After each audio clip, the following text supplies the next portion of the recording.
Hello everyone. आजच्या व्हिडिओमध्ये तुम्हा सगळ्यांचं पुन्हा एकदा स्वागत आहे.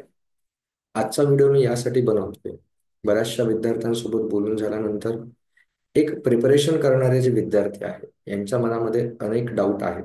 त्या डाऊट्स विषयी मी आज डिस्कशन करणार आहे. आणि सगळ्यात महत्त्वाचा डाऊट हा आहे की सर, रिव्हिजन कशी करायची आणि त्यासोबत MCQ प्रॅक्टिस कशी मॅनेज करायची. आम्हाला वेळ मिळत नाही, किंवा रिव्हिजन करत असताना रिव्हिजन किती झाली आहे, मागचे सब्जेक्ट आम्ही विसरून जातो. MCQ सॉल्व्ह करत असताना MCQच कोणते प्रॅक्टिस करायचे, किंवा मग MCQ प्रॅक्टिस करत असताना त्याचं रेकॉर्ड कसं ठेवायचं की माझे कोणते MCQ झालेले आहेत, कोणते MCQ मला सॉल्व्ह करायचे आहेत, याविषयी आपण बोलणार आहोत. याविषयी बोलायची गरज का?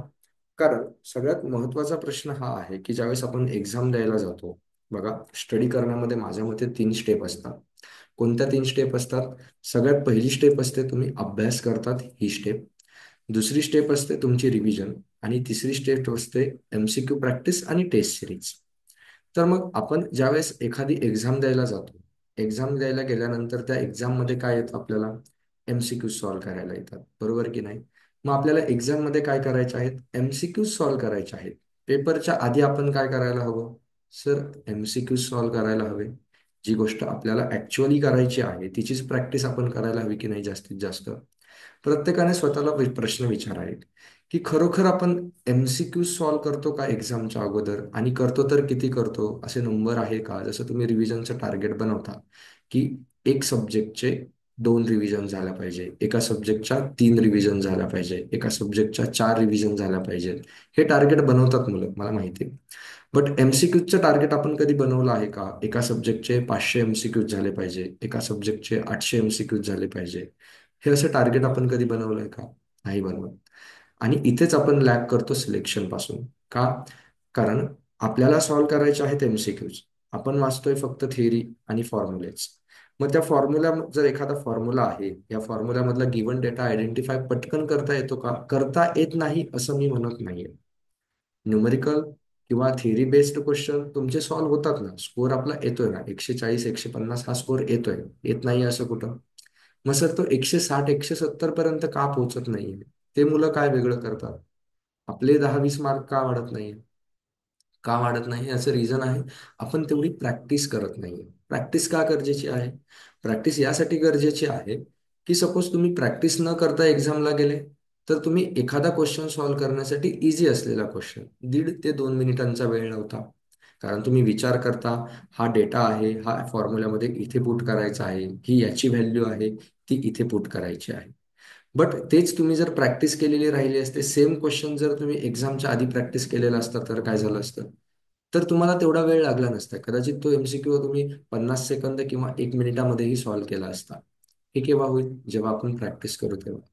जसं तुम्ही बघितलं असेल, जर एखादा स्पोर्ट्स आपण शिकत असू, क्रिकेटचा गेम आहे, तर म्हणजे बॅटिंग करताना एखादा शॉट, जसं कव्हर ड्राईव्ह आहे, कव्हर ड्राईव्ह कसा मारायचा हे बुकमध्ये लिहिलेलं नाहीये का? लिहिलेलं आहे. याची हे बुक्स नाही बनलेले का? याच्यावरती बनलेले आहेत. बट तो वाचून मग तुम्ही क्रिकेट खेळायला गेले, डायरेक्ट कधी? ज्या दिवशी तुमची फायनल मॅच आहे त्या दिवशी, आणि रीड केलेला आहे असा असा कव्हर ड्राईव्ह मारता. तसा तसा कव्हर ड्राईव्ह मारायला गेले, बट तुमच्या बॉलवरनं बॉल मिस झाला, बॅटवरनं बॉल मिस झाला, तर काय आहे? तुम्ही आउट होण्याचे चान्सेस आहेत. तसंच एक्झामचं आहे. तुम्ही रीड किती केलेलं असू द्या, तुम्ही कितीही थिअरी रीड केलेली असू द्या, कितीही रिव्हिजन्स केलेले असू द्या, MCQ जर सॉल्व्ह करण्याची तुमची प्रॅक्टिस नाहीये, जर MCQ सॉल्व्ह करण्याची तुमची प्रॅक्टिस नाहीये, एक्झामच्या दिवशी थोडी जरी गलफलत झाली, थोडासा टाइम मॅनेजमेंटचा इश्यू जर आला, जर तुम्हाला दिसायला लागलं स्टॉपवॉचमध्ये की यार टाइम खूप कमी उरला आहे, किंवा मग डिनॉमिनेटर ऐवजी व्हॅल्यू न्युमरेटरमध्ये गेली, अशा सिली मिस्टेक्स जर झाल्या, तर काय होतं? तर त्या केसमध्ये आपण देखील एक्झाममध्ये आउट होतो. मग हे होऊ नये म्हणून मी तुम्हाला सांगतोय की MCQ प्रॅक्टिस ही तुम्हाला डे 1 पासून स्टार्ट करायची आहे. ज्या दिवसापासून अभ्यास चालू केलाय, ज्या दिवसापासून रिव्हिजन चालू केली आहे, त्या दिवसापासून तुम्हाला MCQ सॉल्व्ह करायचे. बरं, MCQ सॉल्व्ह करताना आपण काय करतो माहिती आहे का? आपण MCQ सॉल्व्ह करतो रॅन्डमली. रॅन्डमली म्हणजे काय? बसतो, कितीही वेळ देतो, 10 MCQ किती वेळ लागू दे ते सॉल्व्ह करत बसतो. असं नाही करायचं. मी या आधीच्याही व्हिडिओजमध्ये सांगितलं आहे की MCQs हे तुम्हाला टाइम बाउंड सॉल्व्ह करायचे आहेत. टाइम बाउंड सॉल्व्ह करायचे आहेत म्हणजे काय? टायमाचं वेळेचं व्यवस्थित नियोजन, एका तासामध्ये 50 MCQs माझे सॉल्व्ह होतात का, हे एक्झामच्या आधी जर मला कळालं की एका तासामध्ये माझे फक्त 30च क्वेश्चन सॉल्व्ह होत आहे, हे एक्झामच्या आधीच जर कळालं, तर एक्झामला जाण्या अगोदर आमच्यामध्ये आपण इम्प्रूव्हमेंट नाही का करणार? सर येस, ऑब्विसली आपण याच्यामध्ये इम्प्रूव्हमेंट करू. ती कशी करू? ते MCQ सॉल्व्ह केल्याशिवाय कसं समजेल? आता एखादा क्वेश्चन चुकतो, याच्या मागे दोन रिझन्स असतात. कोणते दोन रिझन्स असतात? सगळ्यात पहिलं रिझन असतं की तो डेटा तुमच्या नोट्समध्ये नसतो. आणि अजून एक रिझन असतं की तुमच्या जो MCQ सॉल्व्ह नाही झाला, तर तुम्हाला वेळेवरती गोष्ट आठवली नाही. जो डेटा तुमच्या नोट्समध्ये नाहीये, तो डेटा तुम्ही नोट्समध्ये ऍड करून घ्या. जी गोष्ट तुम्हाला वेळेवर आठवली नाही, ती गोष्ट तुम्ही रिव्हाइज करा परत परत, जेणेकरून एक्झामला ती चूक होणार नाही. बट चांगलं झालं ना, MCQ प्रॅक्टिस केल्यामुळे, टेस्ट दिल्यामुळे ही गोष्ट मला एक्झामच्या आधी वेळेवर कळली की यार ह्या गोष्टींमध्ये मी वीक आहे. मग ती एक्झाममध्ये मी इम्प्रूव्ह करेल. बरं, माझा टॉपिक कोणता वीक आहे सर, हे कसं कळेल? टॉपिक कोणता वीक आहे हे कळण्यासाठी तुम्हाला सगळ्या टॉपिकची रिव्हिजन, सगळ्या टॉपिकवरती MCQ, सगळ्या टॉपिकची टेस्ट मी दिली की नाही, हे माहिती असायला हवं. मग सर हे कसं कळेल? यासाठीच आजचा व्हिडिओ आहे. यासाठी मी तुम्हाला एक एक्सेल शीटमध्ये प्लॅनिंग कसं करता हे सांगणार आहे. आपण जिओटेक्निकल इंजिनिअरिंग ह्या सब्जेक्टला रेफरन्स म्हणून घेणार आहोत. आणि ह्या जिओटेक्निकल इंजिनिअरिंग सब्जेक्टचा रेफरन्स म्हणून यूज करून कशा पद्धतीनं तुम्ही तुमचं अभ्यास किती झाला आहे, किती MCQ सॉल्व्ह झालेले आहेत, आणि कोणकोणत्या सब्जेक्टची, कोणत्या टॉपिकची रिव्हिजन बाकी आहे, कोणता टॉपिक स्ट्रॉंग आहे, हे तुम्ही त्याच्यातून शिकणार आहात. बघा, तुम्हाला एक एक्सेल शीट मी बनवून दिलेलं आहे. या एक्सेल शीटमध्ये तुम्हाला आता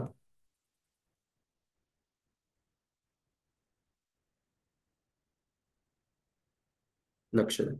हे जे एक्सेल शीट आहे, या एक्सेल शीटमध्ये मी तुम्हाला जिओटेक्निकल इंजिनिअरिंग हा जो सब्जेक्ट आहे, या जिओटेक्निकल इंजिनिअरिंगचं काय दिलेलं आहे, युनिट्स दिलेले आहेत. या ठिकाणी रिव्हिजन किंवा लेक्चर, जी येणारी तुमची महाट्रान्सको एक्झाम आहे, या महाट्रान्सको एक्झामसाठी तुम्ही या पद्धतीचं प्लॅनिंग करू शकतात. काय आहे, सपोज तुमचे जेवढे सब्जेक्ट आहेत, त्या प्रत्येक सब्जेक्टचं असं एक्सेल शीट तुम्ही बनवलं. तुम्हाला हवं असेल तर कमेंटमध्ये सांगा, मी प्रत्येक सब्जेक्टचं एक्सेल शीट तुम्हाला बनवून देईल. बट ते तुम्हाला फॉलो करायचं आहे. काय केलं सर, युनिट वाईज प्रत्येक युनिटचे नावं दिले. मॉर्निंगला काय करायचं आहे, त्याची रिव्हिजन किंवा त्याचं लेक्चर. जर सिलेबस कंप्लीट झालेलं असेल तर त्याची तुम्ही रिव्हिजन करा. सिलेबस बाकी असेल तर त्याचं लेक्चर संपवा. किंवा काही जण रिव्हिजन लेक्चर करतात की एखाद्या ठिकाणी जर तुमच्याकडनं पूर्ण रिव्हिजन करून घेतली जात आहे, असे रिव्हिजन लेक्चर्स तुम्ही मॉर्निंगला करा. मॉर्निंगला ते रिव्हिजन लेक्चर झालं, प्रॉपर्टीज ऑफ सॉइलचं रिव्हिजन लेक्चर झालं की त्या ठिकाणी तुम्ही डन म्हणा. दुपारी काय करा, तुम्हाला टेस्ट द्यायच्या आहेत. सर आता एवढ्या टॉपिक वाईज टेस्ट कुठून आणायच्या? तर टॉपिक वाईज टेस्ट आणायची गरज नाहीये, विकत आणायची गरज नाहीये. या ठिकाणी काय करायचं आहे तुम्हाला, ESC प्रिलिम्स, SSC JEE ह्या ज्या एक्झाम आहेत यांचे प्रिव्हियस इयर क्वेश्चन घ्यायचे. लेट सपोज तुम्ही महाट्रान्सकोसाठी प्रिपेअर करताय, ट्राय करा एका तासामध्ये 50 क्वेश्चन सॉल्व्ह करण्याचा. ESC प्रिलिम्सचे 50 क्वेश्चन आणि SSC JEE चे 50 क्वेश्चन, असे तुमचे टोटल 100 क्वेश्चन सॉल्व्ह होतील एका टॉपिकवरती. म्हणजे प्रॉपर्टीज ऑफ सॉइल वरती किती झाले, 100 क्वेश्चन सॉल्व्ह झाले. आणि वेळ किती लागला? सर 2 तास लागले. का 2च तास लागले? 2च तास यामुळे लागले कारण मी टाइम अलॉट करून दिलाय ना, म्हणून 2च तास लागले. जर तुम्ही अलॉट नाही केला तर तुम्ही 100 क्वेश्चन सॉल्व्ह करण्यासाठी कधी कधी एक दिवस पण घालता.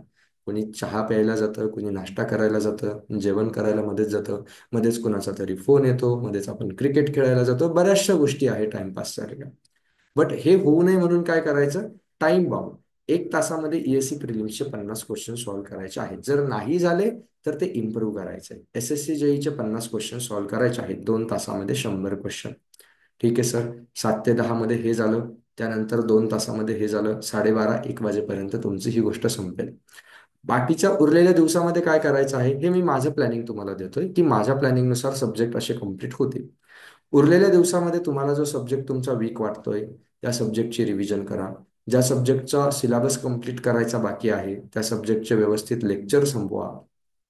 त्यासोबत तुम्हाला नॉन टेक्निकल आहे, रिझनिंग ॲप्टिट्यूड आहे, याची प्रॅक्टिस करा. त्यानंतर GS GK आहे, याचे लेक्चर्स करा, याच्या नोट्स रीड करा. हे तुम्हाला दुपारच्या सेशनमध्ये करायचं आहे, 2 ते 6 मध्ये, 2 ते 7 मध्ये, जसा तुमचा अभ्यासाचा टाइम असेल त्या टाइममध्ये. म्हणजे वीक सब्जेक्ट असतील त्यांची रिव्हिजन करा, बाकी असलेला सिलेबस कंप्लीट करा, किंवा मग नॉन टेक्निकलचा अभ्यास पूर्ण करा. सर रात्री काय करायचं, जेवण वगैरे थोडं लवकर आवरण्याचा ट्राय करा. लवकर जेवण आवरल्यानंतर रात्री 8:30 नंतर काय करायचं आहे, MCQ प्रॅक्टिस करायची आहे. MCQ प्रॅक्टिसचे लेक्चर करा किंवा तुम्ही स्वतः MCQ प्रॅक्टिस करा. यामध्ये काय करायचं सर, जे तुमचे स्टेट एई जेईचे क्वेश्चन्स आहेत, आता इथे तुम्ही 50-50 केले होते, बट तुम्ही ईएससी आणि एसएससी जेई बघितले तर काही काही टॉपिक्समध्ये 50 पेक्षाही जास्त प्रश्न आहेत, काही टॉपिकमध्ये 50 पेक्षा कमी देखील आहेत. मग ह्या केसमध्ये काय करायचं, ह्या केसमध्ये तुम्हाला रात्री 8:30 नंतर जे स्टेट एई जेईचे क्वेश्चन्स असतील किंवा एसएससी जेई आणि ईएससी चे उरलेले क्वेश्चन्स असतील, या क्वेश्चनची प्रॅक्टिस करायची आहे 1.5 तास, म्हणजे रात्री 10 वाजेपर्यंत. तुम्ही रात्री 10 पर्यंत 1.5 तास प्रॅक्टिस केली, ट्राय करा ह्या 1.5 तासामध्ये पुन्हा तुमचे 80 क्वेश्चन कव्हर करण्याचा ट्राय करा, 70-80 क्वेश्चन कव्हर करण्याचा ट्राय करा. मग ते स्टेट एई जेईचे क्वेश्चन्स असतील, ह्या एकाच टॉपिकवरती मी सांगतो, टॉपिक बदललेला नाही, प्रॉपर्टीज ऑफ सॉइलच चालू आहे. 1.5 तास तुम्ही त्याचा पुन्हा एमसीक्यू प्रॅक्टिस करा.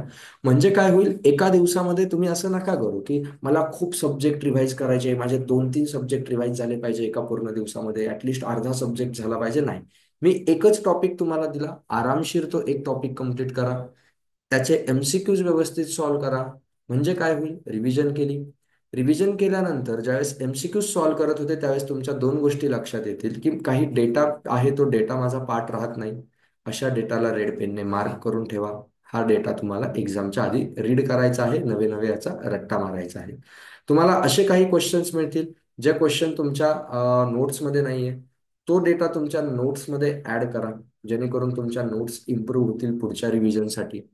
म्हणजे काय होईल, तुमचा एकच टॉपिक जो आहे हा प्रॉपर्टीज ऑफ सॉइल, हा ऍटलिस्ट परफेक्ट होईल की हा यानंतर या टॉपिकमध्ये एक्स्ट्रा काही करायचं नाहीये, फक्त पुढच्या वेळेस याची ओव्हरलुक करून रिव्हिजन करायची आहे, ना याचे एमसीक्यू सॉल्व्ह करायचे आहेत, ना याच्यावरती टेस्ट द्यायच्या आहेत. टेस्ट देईल बट कोणत्या कंबाईंड वाल्या सगळ्या सब्जेक्ट एकत्रवाल्या टेस्टमध्ये आला क्वेश्चन तर ठीक, बट सेपरेट टेस्ट देणार नाही, सेपरेट एमसीक्यू सॉल्व्ह करणार नाही, खूप जास्त वेळ रिव्हिजनसाठी देणार नाही. कारण प्रॉपर्टीज ऑफ सॉइलमध्ये जसं की एओलिन सॉइल काय आहे, लॅकुस्ट्रीन सॉइल काय आहे, हे तुम्हाला माहिती आहे, त्याची परत परत रिव्हिजन करण्यामध्ये मजा नाही. परत परत रिव्हिजन कशाची करेल, रेड पेनने मार्क केलेल्या गोष्टींची, ज्या गोष्टी मी परत परत विसरतो.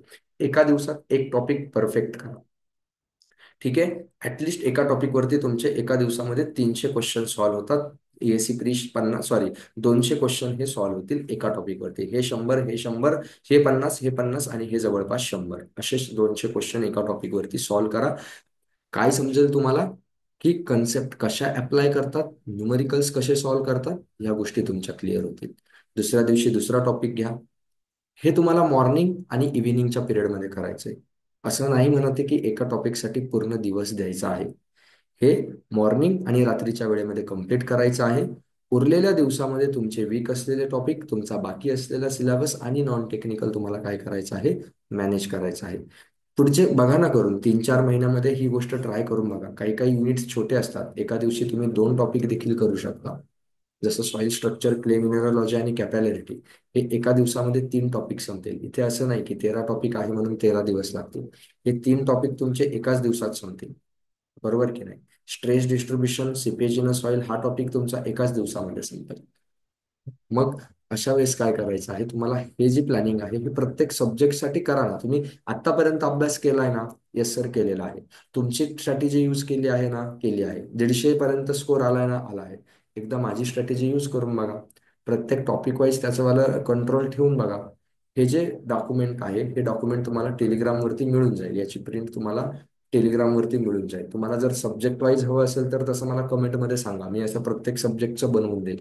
इथे कॉलम तुम्ही तुमचे ऍड करा. तुमचे एएससी प्री आणि एसएससी जेईचे सगळे क्वेश्चन सॉल्व्ह करून झालेले असतील तर स्टेट एई जेई ऍड करा. सर हे बाकी आहेत, मग त्याचे क्वेश्चन सॉल्व्ह करा. बट इथे ज्यावेळेस ऍट द एंड, ज्यावेळेस तुम्ही पूर्ण सब्जेक्टमध्ये डन डन हे सगळा चार्ट ज्यावेळेस डन डनने भरवणार, त्यावेळेस तुम्ही ह्या चार्टकडे बघून, ह्या एक्सेल शीटच्या प्रिंटकडे बघून स्वतःला सांगणार की माझा जिओ टेक्निकल इंजिनिअरिंग कम्प्लीट झालेला आहे. आता याच्यामधनं कोणते पण क्वेश्चन येऊ दे, मला सॉल्व्ह करता येतील. हे केव्हा तुम्ही स्वतःला कॉन्फिडेंटली सांगू शकता, ज्यावेळेस तुमचं हे सगळं झालेलं असेल. तुम्हाला माहिती आहे स्टॅबिलिटी ऑफ स्लोप आपण कमी वेळेस रिवाईज केलाय, तर इथे डन कधी येईल, ज्यावेळेस तुम्ही तो रिवाईज कराल त्यावेळेस येईल. मग तुमच्या ब्रेनला माहिती होईल की हा पण रिवाईज झाला, याचे पण एमसीक्यूज मी सॉल्व्ह केलेले आहेत. हे याच्यासाठी युजफुल आहे की तुमचा एकही टॉपिक किंवा एकही युनिट मिस होणार नाही. प्रत्येक टॉपिक आणि प्रत्येक युनिटची रिव्हिजन पण होईल आणि तिथे सॅटिस्फॅक्शन तुम्हाला मिळेल पण. एक्झामच्या आधी असे सगळ्या सब्जेक्टचे एक्सेल शीट बघून ज्यावेळेस तुम्ही एक्झामला जाल, त्यावेळेस तुम्हाला कॉन्फिडन्स येईल की येस, मी प्रॅक्टिस केलेली आहे, आता मला एक्झाममध्ये सगळे क्वेश्चन्स हे सॉल्व्ह होणार आहे. आय होप हे सेशन तुम्हाला युजफुल वाटलं असेल. अशा पद्धतीची प्रॅक्टिस तुम्ही कराल आणि तुमच्या एक्झामला एका पॉझिटिव्ह अप्रोचने काय कराल, जाल. येणाऱ्या महाट्रान्सको एक्झामसाठी तुम्ही ही स्ट्रॅटेजी यूज करू शकता, जी मे किंवा जूनमध्ये होणार आहे. आणि याचा नक्कीच तुम्हाला बेनिफिट होईल याची मला खात्री आहे. कारण असेच एक्सेल शीट मी माझ्या प्रिपरेशनच्या वेळेस यूज केले होते, ज्यावेळेस मी गेटचा अभ्यास केला होता त्यावेळेस. ह्याच एक्सेल शीटमुळे माझं सिलेक्शन झालेलं होतं, असंही म्हणायला वावगं ठरणार नाही. व्हिडिओ आवडला असेल तर व्हिडिओला लाईक करा, चॅनलला सबस्क्राईब करा. जे मुलं अभ्यास करताय, ज्यांना स्कोअर इम्प्रूव्ह करायचा आहे, ज्यांना रिव्हिजन मॅनेज करायचे आहे, अशा विद्यार्थ्यांपर्यंत हा व्हिडिओ नक्की पोहोचवा. आणि अजून कोणत्या टॉपिकवरती व्हिडिओ तुम्हाला हवा आहे त्याविषयी नक्की कमेंट बॉक्समध्ये सांगा. तोपर्यंत भेटूया नेक्स्ट व्हिडिओमध्ये. Thank you so much.